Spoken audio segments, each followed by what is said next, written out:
Do you really understand what the challenges of that person is? Do you really understand what it is that they're facing in their work life, in their home life? Do you know what their aspirations are? These things are difficult to understand, but there's a process that you can go through to gain that information, to harvest that information. To supercharge your business, you need the tools, skills, and confidence to get customers to desire what you do. This is the place you'll come to listen to advice and debate on business and marketing, tackling the biggest challenges and unlocking the biggest wins.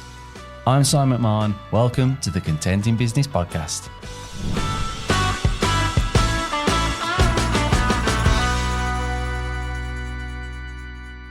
Welcome back to the podcast, everyone. And today we're talking about understanding your audience, and not just on a surface level, not just gender, occupation, location, but actually what makes your audience tick.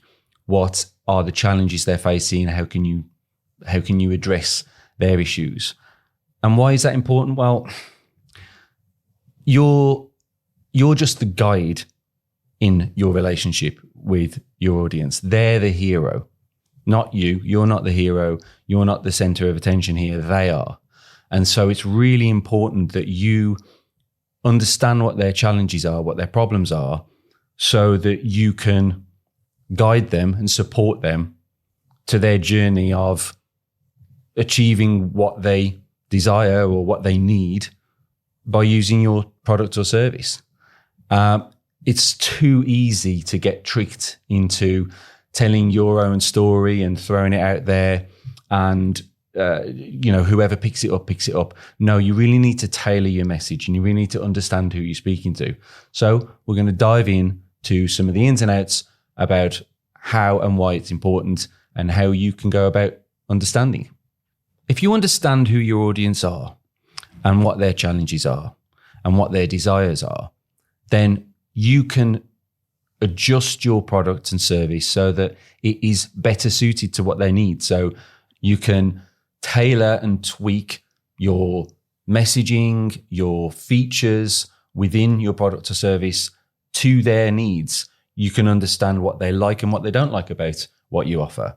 You can serve the customer better. You can address their issues when they contact you or when they're dealing with sales or customer support, or where they're just using it, if it's an online service or something like that, the messaging that you're putting in your system, if it's a system that they use, or even the messaging on your website, the sales messaging can all be really dialed in and tailored to their personality, their way of speaking, even their language. If you're a worldwide product, just knowing exactly the nuances of languages between countries, over in Asia and places like that, where there are different dialects, there's different sub-languages within one nation.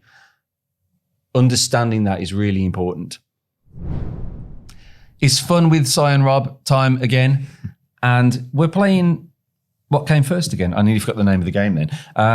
We're playing What Came First again because we played it a few weeks ago and it was quite fun, and I thought, it's always learning. And there's a lot of cards to get through. Shame. So many cards. That's one stack of cards. There's actually another stack.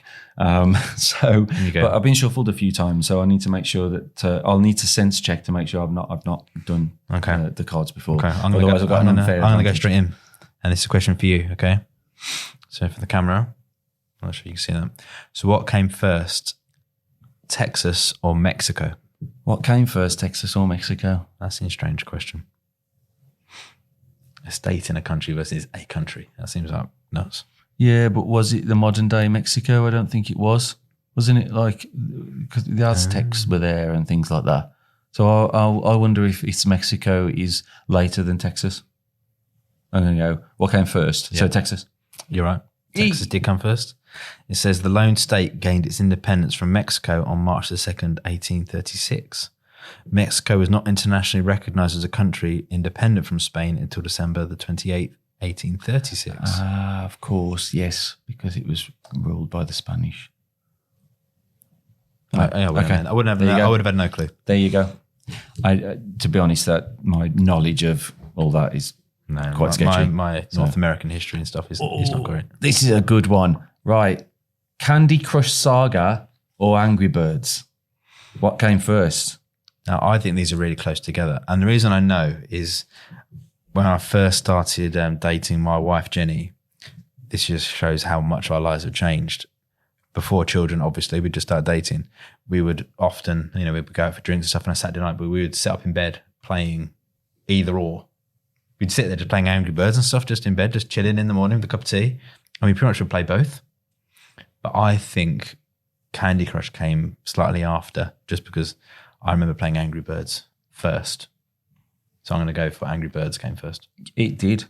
Yeah, before I read the fact, I just remember Angry Birds being really one of the first big mobile games. And I think also Candy Crush, I remember reading something that it's actually an amalgamation of a lot of other games, or like inspired by a lot of other games, and just kind of skinned with a certain style. But in 2009, the world became addicted to catapulting birds at pigs. In 2012, they became even more addicted to Candy Crush Saga, which has been downloaded almost 3 billion times. It's nuts, isn't it? I think with those questions, they're easier because you can picture where you were playing the game. Like I was in Manchester with Jenny for one. I remember being in my house in Kenilworth playing Candy Crush, which came after. So that was a bit easier. There you go. There we go. Always good to learn a little fun fact. That's a bit of trivia for everyone. It's always fun with Si and Rob. Fun with Si and Rob. Let's get that written on a t-shirt. Yeah. Forget content in business t-shirts. No. We get Fun with Si and Rob t-shirts. All right. One of the big mistakes that loads of companies do is they use lazy demographics. So they're saying, okay, our typical customer is a female who is married with kids and they live in London and they work in a finance firm. That is a great start. But do you really understand what the challenges of that person is? Do you really understand what it is that they're facing in their work life, in their home life? Do you know what their aspirations are? These things are difficult to understand, but there's a process that you can go through to gain that information, to harvest that information. So instead, get specific. In addition to their occupation, well, what does their job consist of? What level does this person work at in the business that they work? Where does your product or service fit into their work life? Because if it's something that's a real, a supporting product for hands-on tasks, that's different to someone who's very hands-off, kind of consultation role. What is their typical career path and how can you help them achieve that goal? It's absolutely fine to say, we do this software product for finance, doing accounts or running payroll or something. But actually, what are the headaches that these people have with other softwares or in addition to that software? Is there something that you can bolt in or develop to help them even more? Getting close to the audience means that you can start to innovate, you can start to customize, you can start to add in extra features and benefits into your product or service. Think more about their location as well.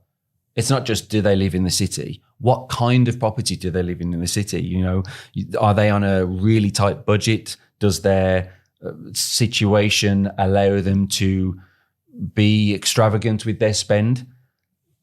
If you're something like a luxury brand, you have to know this and you have to know who these people are that you're targeting and what their ability is to purchase your product, or whether it's just something that it's not even worth speaking to a certain level of the market because they just don't have the expendable income to buy your product.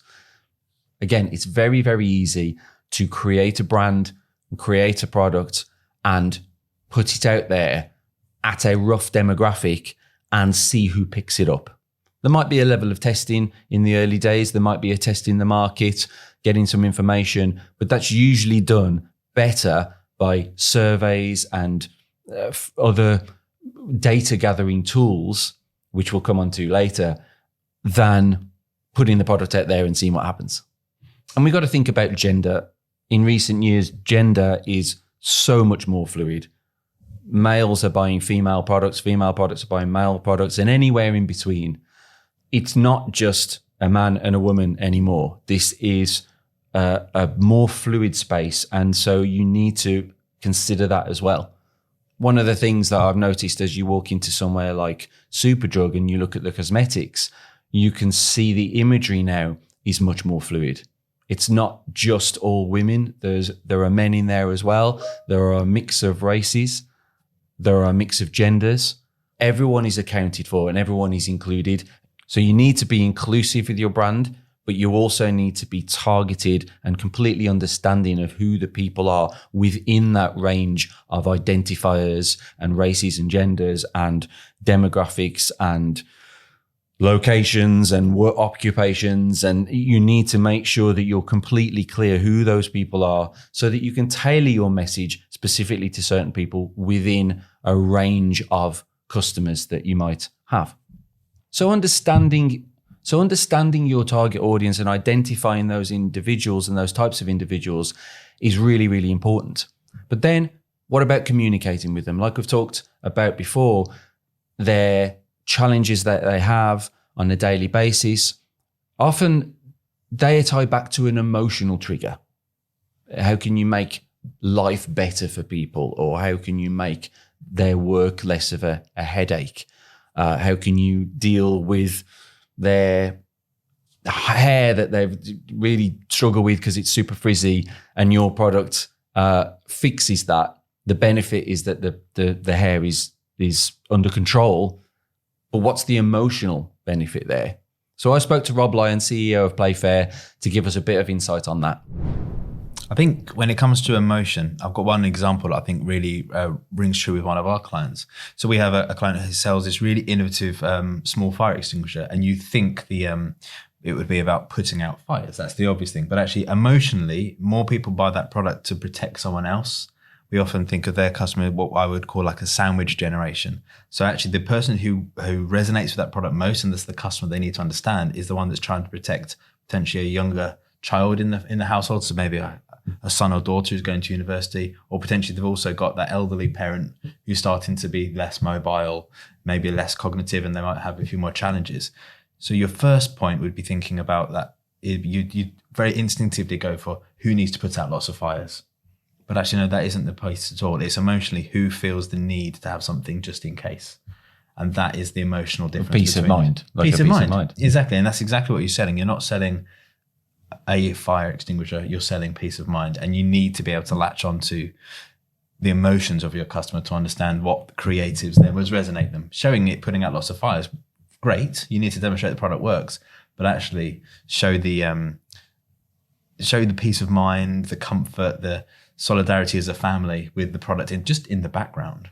Because actually it's peace of mind you're selling, not the need to put out a fire. Actually, it goes even further with a product like that. Is you actually don't want to use it. So you absolutely are selling a product that actually might not ever get used. It is purely based on an emotional benefit. Actually, that's what people want. They actually don't. They buy that product. They don't want to have to use it. It's really interesting that the success it's had, because we've really focused on that.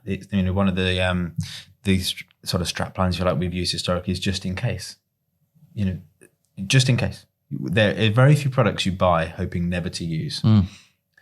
But yeah, what they're buying is peace of mind, and that just in case, the ability to sleep at night knowing that it's there. I've actually got my wife's uncle is sadly having a bit of a decline in terms of dementia and things, and I had some in my garage from a photo shoot we did, and I just took two with me because I thought actually I left. It was quite an emotionally draining day, but I left with a slight peace of mind to know if they forgot and they left the gas on, or I had to make sure the carer knew what they were, and so on and so on. But actually, I left with more peace of mind, and that was very, really clear to me. I wasn't trying to put out fires for them. I was trying to. It was myself almost. I was emotionally. I was the emotional driver, and it wasn't how it helped them, how it helped me. And that's a really interesting driver in terms of understanding the emotion of your customer. And I think what you're saying there is, well, again, it works on two levels in terms of there is the emotion that someone feels when they buy the product, and there's another level which is also the emotion that someone feels when they use the product as well. Absolutely. And I guess with that case, say if someone is called to action and has to use the fire extinguisher, if they have a fire in their home, then you've got a completely different emotion, haven't you? You're selling kind of relief and that avoidance in their mind of what could have gone wrong. Yeah, and equally there's a whole piece about, there will always be naysayers with products, so you've got to think about the emotion of who you're trying to convince. Do you want to be trying to find somebody that needs convincing, or is actually there will be a demographic of person who's very open-minded and isn't going to be scrutinizing details, and actually they appreciate the bigger picture of a product. There will always be a customer, that. Or if you think about personas, some people want to know the certifications and the nuts and bolts, and that's something you latch onto. The customer you really want that's going to buy into your brand to be a long-term, advocate for your business is the ones that latch onto you emotionally. But your marketing has to bring them on that journey, and without that, you're just become very transactional as a business. When you're drilling down into understanding that customer and that target audience of yours, you can get super granular. I've already talked about finding ways of understanding their emotions and their challenges, and the finer details of occupations, where they live, those kind of things. You can take it to an extreme level where you can actually create like avatars or personas, where you create, Meg the marketer or something like that, and she lives in this house, and this is her income, and this is her how many children she's got, and a pet, and actually create a person, like a character. I don't know whether that is maybe taking it a bit too far. I think my fear with using avatars and personas, and I know it's talked about an awful lot, and I'll certainly get some backlash on this, maybe from you, but I think my concern about taking it too far is you're potentially then starting to limit your target audience, and you're starting to get kind of a stereotype in your mind. And what's your take on avatars and personas? I feel that they have a place, but I feel more so they had a place. I think historically, this is even going back into my career, there's a time when we didn't know who the customer was, because you were putting a product on a shelf in B&Q, for example. You didn't know who was pulling it off the other end. You didn't know who was using your product. You didn't have any data. So back then you kind of had to do bits of market research and try and create a picture of who you think your customer was. Even though you could be selling tens of thousands of units, you wouldn't know who was buying it, because there was that real detachment. At that point, I feel that you did need to help yourself almost by creating this character. But today, you have that data. You should know, you shouldn't have one persona. You should probably have 20. And it was very necessary then when you would be creating, say, one TV advert, for example. You needed to know who you were selling to. But as you know today, you should have 10, 20, 30 ad creatives to cater for all your audiences, not just the one. The other place where I think it can work is for other people in your organization. So if you're in a marketing meeting, and I do always, being in plenty of them myself, feel for marketeers when they're in sort of board level moments, because there will be financial people and ops people and HR people and CEOs, and sometimes it really helps them understand who you're talking to. So sometimes it's less for you in terms of creating your campaigns. Sometimes it helps the wider organization. And even if you bring in new people into your business, say even into the marketing department, I suppose, if you had, say, new graphic designers, you could very quickly bring them up to speed of who they're trying to talk to without them having to start from scratch. There's a place for it. But I do think people can waste a lot of time creating a persona when they really just need to look into their data. And they should be talking to their customers all the time. There's no excuse now to create who you think your customer is. You should know exactly who they are and the nuances of who they are and how you cater for each of them differently. So you could, what you're saying there is you could almost create a persona almost as a starting point for others to give an impression, like painting a picture almost. Yeah, absolutely. But I think today, you should know who your customers are. You should be talking to them. You shouldn't have to rely on what you think they are and create your own picture. It's there right in front of you. So build who your customer actually is rather than who you think they could be. Rob talked there about data. And obviously data in the modern day is so important. There's loads of data that you can pull from. You can look into existing sales. You can look into existing studies. You can do all sorts of methods of harvesting opinions and feedback and just general knowledge from studies, surveys, just conversations. Think about your existing customers, for example. You can speak to them and ask them, well, why do you work with us? Or why do you buy what we offer? What makes us great? What makes us not so great? If we didn't exist, what would you have done? So if you're providing a service, well, what would the client have done if you weren't available? Would they have just chosen another service provider? Or would they actually have had to go through this whole process of choosing someone else, or had some much worse experience with a different supplier? Those kind of answers are really, really important in terms of shaping your offering to them and shaping your key messaging. If not using you makes their life so much more difficult, that's a real selling point for your business. And it's the same with current leads as well. Part of the conversation when you're talking to prospects is learning from them, not just what they need right now in terms of the negotiations, but actually what are the issues that they're facing? Why are they talking to you in the first place? What's driven them to have this conversation with you? And again, that's not just on a general, well, I needed this solution level, but it's also on, well, I'm speaking to you because what you said about X caught my eye. This tagline that you used, or this mention of a certain feature or benefit, that was the thing that pulled me in. That's an absolute huge unlock for you to be able to shape your messaging, to be able to lean into what you know works, and cut out what doesn't really get looked at too much, and refine your communication with leads and with customers. And of course, there's the competition. Look at your competitors, look at the people that are in your space. What are they saying?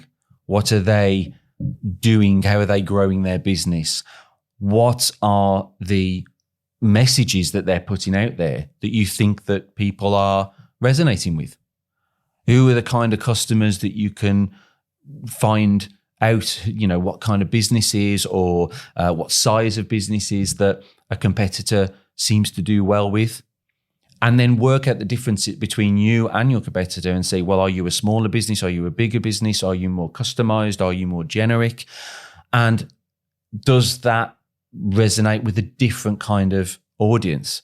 That's another real unlock for customizing and defining and separating you from competition and from other businesses, but actually really dialing in to the customer that you're trying to obtain. And then finally, ask your colleagues, ask connections on social media, ask followers, using surveys, using polls, even speak to friends and family. Sometimes you don't get all the most biased answer, but it all helps. And I've mentioned running surveys a couple of times now. You can still use loads of free tools on the internet to run surveys and polls and get opinions from people. Just make it worth their while. Offer an incentive, offer some kind of discount, offer a free consultation. You'd be surprised how many people will respond. Or just sometimes make it enticing with the imagery or the communication or the copy that you're using. I know for a fact that LinkedIn polls work really, really well because it stands out in the feed and the people are scrolling through and a poll comes up and there's something about a few buttons that just makes people want to press them.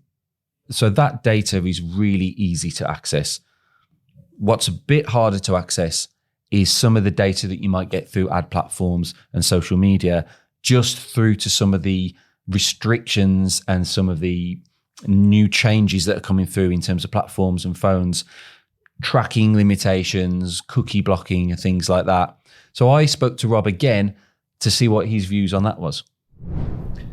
I guess with the issues of, the world is very different since the, cookies and, that first party data bit is really difficult.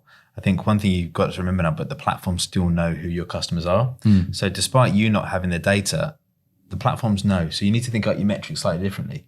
So as an example of TikTok, say, for example, you need to know it's important that people like and save your videos, but watch time is the really key metric. So your audience will be seeing your content, but how engaged are they throughout the length of your video? That's one key metric, because as TikTok as a platform, it will show people that follow you first of all a piece of your content, and it will test it on them first. If they engage with it, it will then show people similar to your customers, and then it will show the wider audience. So you could spend a lot of time worrying about who you're targeting, but the platforms know. Put more effort really into the content itself, that it will be really engaged, it'll have the right hooks, it will entertain. Because almost the worry about who your customers are has been taken away. It's frustrating in one sense that you don't have that visibility, but the platforms know. So actually put all that effort into the creative. And similarly, there are times where you can find out who your customers are very specifically by, if even in a different world, say and we're going through a recruitment process at the moment. So you receive CV after CV after CV, and that's almost the equivalent of the data that you use to get an advertising term. So I know who they are, I know their age, I know their email address, I know all those things. But actually by finding that person on LinkedIn and then maybe equivalently, see who they are on Facebook, you get a much better view of that person. You'll see the real them. So you could have videographer Kevin from Wolverhampton as an example. And I know exactly everything about him in terms of the data I would have had in advertising land, but in this instance, I have it in terms of a job application, a CV. But I will learn more from finding him on Facebook and seeing that he has a wife, he likes to holiday in the UK, he has a dog, clearly he likes to spend time with his family. You get a much better view of the person. So you do have the ability to find, who your customers are today. Go and find a few of them online and just see who they are in real terms. And you might start to build a better picture. So there's a couple of things that you said there. I think that the first thing, obviously, you were talking about TikTok, you're talking about things like watch times. And obviously there's a lot of metrics that we can get on our own content through social media, analytics and insights in terms of things like likes and shares and comments and those kind of things.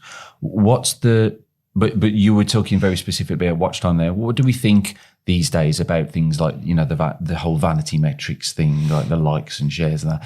Are they still important, or is it more about things like, well, actually, what's the real engagement?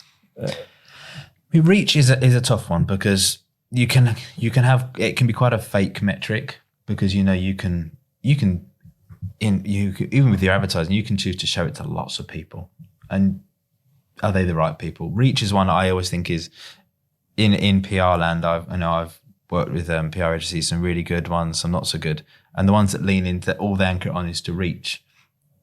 You can target certain publications, certain news broadcasting things that give you that, but is it valuable? That's why I really like things like watch time, because someone's been engaged in your content. You could reach 5 billion people. If 4.9 million don't make it past 2 seconds, what's the point of the reach? And I think that's where you can really learn if people are truly engaged. Could you call it a hack? I suppose you could. If you've got a really great piece of content, cut it in half. So you'd have part one. If people make it to the end of part one, I can be damn sure that they're going to find out what happened in part two. So they'll then have to click on your profile, find your videos, find part two. And all the while, you've now gained them as a follower. They absolutely will see your next piece of content. So that's why I like things like watch time. It's why the likes of Mr. Beast on YouTube, that's why he wins, because he looks at how he keeps people engaged throughout his entire process. He could just concentrate on getting more and more and more and more people to see his content, but he knows what really matters to the platforms and to him is, are people engaged and are they really absorbing what he's trying to do and enjoying the content? And the other point you made is just around that kind of, I suppose it's almost like manual scrubbing of individuals, even with things like first party data, focusing on that and moving away from some of the original tracking and insights and analytics, really detailed. Like this person that follows you likes this, and they don't detail that level anymore on places like Meta or Facebook and Instagram. But actually, if you put a post out there and people like it, you can see who's liked that. But you can still manually go in and actually click on who these people are, can't you? Absolutely. We put lots of time into community management and community engagement. If someone's taken the time to comment on your post and say they like something, well, reach out to that person, thank them because they've given you the time, but you could very, very quickly have a little glance at who that person actually is. Yeah. And equally, you'll have naysayers and you'll have people that don't like your product, and they'll tell you in the comments, find out who they are too. You will really start to build pictures of where the objections are to the product. And it may be just you're not servicing that customer properly with information. It's often people who don't believe it can do what you're saying it can do. Well, that customer just needs you to physically show them what it does. Whereas somebody who has used it and it's worked, clearly they don't ever need that metric again because they appreciate and trust the product. So there are ways where you can engage with your audience and build that picture yourself and not rely purely on data. That's, what you say there really ties into something that I was saying earlier around the point of really understanding your audience isn't just to focus on what they like about you. It is also to focus on what they dislike about you, and either make it better or actually find out the people that aren't your audience as well as the people that are. Yeah, completely. So why do all this? As I've said at points throughout the show, it's all about refining your offering and how you communicate that offering to your customers and your potential clients. Understanding exactly who they are, what their challenges are, what their situation in life is, lets you refine what you say to them that will really resonate. And it also lets you refine what you don't need to say or who you don't need to speak to. And so you can be more efficient with the way that you present yourself and the way you communicate your message. Let's take this podcast, for example. This is a podcast that is designed for brand owners and business leaders, and it focuses mainly on growing your brand, using marketing, using personal traits, productivity traits, courage and general conduct to run an efficient business and communicate yourself in the best way and find clients. And a big part of the definition of this podcast was based on research. What do we feel that the customers need? And you go on a journey and you refine that, and you've got to start somewhere. But keep learning, keep finding out that information and understanding that audience so that you can really create better content, better products, and better services. And understanding who I'm speaking to shapes the content that I create. I've talked about the kind of things that we do, but I can get deep into the various topics, knowing that these are issues that business owners and brand owners and leaders within businesses are facing. I can address those issues because I'm learning, I'm getting the feedback, and I'm asking the questions to make sure that the advice that we provide on this show is helpful to people. It helps you set a tone. It helps you resonate and connect with your audience. What is your tone like when you speak to people? And that is through your sales, that is through your advertising, that is through the messaging on your website. Or if it's content like this, it's the way that you present yourself. Do you use comedic content? Do you have fun with it? Is it a very serious subject? Does it need to be short, long, snappy, drawn out, detailed, high level? Focusing on the tone of the content, obviously, it helps you speak to someone better. If you know a family member or a friend and you know their personality, you know you speak to people in different ways. And it's the same, obviously, in our business relationships, and it's the same with your potential clients and your existing clients. So define your audience, get deep, get a full understanding, and remember, connect with people on an emotional level. It's way too easy to get drawn up in features and benefits and what makes you great. You need to focus on how you can make your customer great.